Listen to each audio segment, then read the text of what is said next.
Chapter 1: The House on Ocean Avenue. In the quiet, suburban town of Amityville, New York, there stood a large Dutch colonial-style house at 112 Ocean Avenue. From the outside, the home looked peaceful and almost inviting. It had white-painted walls, dark shutters, and a large yard with a boathouse by the river. It was the kind of house many families dreamed of owning, but behind its charming appearance, this house hid a dark and terrifying history, one that would go on to capture the attention of the entire world. Chapter 2: The DeFeo Murders. On the night of November 13, 1974, something horrifying happened inside the house. A 23-year-old man named Ronald DeFeo Jr. grabbed a rifle and, one by one, murdered his entire family while they slept. He shot and killed his parents and his 4 siblings, 2 brothers and 2 sisters. What made the crime even stranger was the way the bodies were found. All 6 victims were lying face down in their beds, as if they had not even tried to run or fight back. Neighbors never reported hearing screams. Even stranger, no one could understand why none of the family members woke up during the repeated gunshots. The murder shocked Amityville and left the once beautiful home filled with death and tragedy. Chapter 3: The Lutz family moves in. Just over a year later, in December 1975, the house went up for sale. Because of the murders, the price was unusually low. George and Kathy Lutz, along with their 3 children, decided to buy it. They believed it was the perfect home where they could start fresh. When they first moved in, everything seemed normal. They held a small blessing ceremony with a priest, hoping to bring peace to the house. But even during that ceremony, the priest claimed he heard a strange voice whisper, "Get out." The Lutz family didn't pay much attention at first, but soon, things began to change. Chapter 4: Strange occurrences. From the very beginning, small disturbances appeared. Cold spots would suddenly appear in random rooms. Strange smells filled the air, sometimes like perfume, other times like rotten food. Doors and windows opened and closed by themselves. George Lutz often woke up at 3:15 a.m., without fail, the exact time the DeFeo murders had taken place.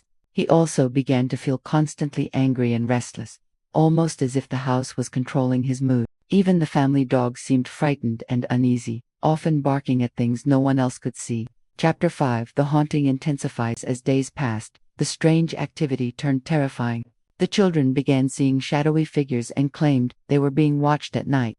One of them said she saw a pig-like creature with glowing red eyes staring from her window. George became obsessed with chopping wood, spending hours each day feeding the fireplace. He also complained of hearing voices whispering to him in the night. Kathy, meanwhile, had terrifying experiences of her own. She claimed she was levitated above her bed. On another night, she discovered mysterious scratches across her body, as though something unseen had attacked her. It was clear to the Lutz family that something dark lived inside the house. Chapter 6: The Final Night. The terror finally reached its peak on their last night. Doors slammed violently. Strange voices echoed through the halls, growing louder and angrier. Dark figures were seen moving through rooms. The children screamed, saying something was in their bedrooms. George felt as though he was being pushed to harm his own family. Terrified for their lives, the Lutz family grabbed their children and fled in the middle of the night. They left behind their clothes, their furniture, and even their personal belongings. They would never return. Chapter 7: The Investigation. After the Lutz family left, the story of the haunted house spread quickly. Paranormal investigators, including the famous Ed and Lorraine Warren, were called in. The Warrens claimed they felt a heavy, evil energy inside the home.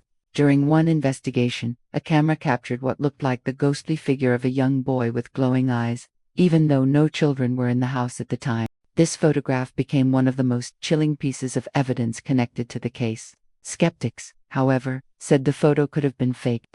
The debate between believers and skeptics only fueled the legend further. Chapter 8: Myth or Reality. The Amityville Horror quickly became one of the most famous haunted house stories in the world. Books were written about the Lutz family's experiences. Movies and documentaries were made, bringing the horror story to an even wider audience. But the question remained, was it real, or was it all a hoax? Some claim the Lutz family invented the haunting to make money. Others argued that no family would abandon their entire home, leaving everything behind, unless something truly terrifying had happened. To this day, there is no clear answer. Chapter 9: The house today, the house at 112 Ocean Avenue still stands. To protect the families who later lived there, the address was changed and the famous windows were remodeled. Some of the later owners said they never experienced anything unusual, but others admitted they always felt uneasy inside. Visitors who pass by the house still say they feel a strange heaviness when they stand near it. Whether haunted or not, the house carries a history soaked in violence and fear. Chapter 10. Closing Thoughts. The Amityville Horror is more than just a ghost story. It is a tale of real tragedy, unsolved questions, and the possibility that violence can leave behind a mark on a place. Was the haunting real? Or was it created by fear, imagination, and human belief? We may never know the truth, but one thing is certain: the story of Amityville continues to haunt, terrify, and fascinate people all around the world. Thank you for joining us on this chilling journey into the unknown. The world is full of mysteries, unsolved crimes, and stories that defy explanation. And this is only the beginning. If you enjoyed this story, make sure to subscribe and click the bell icon so you never miss the next dark tale.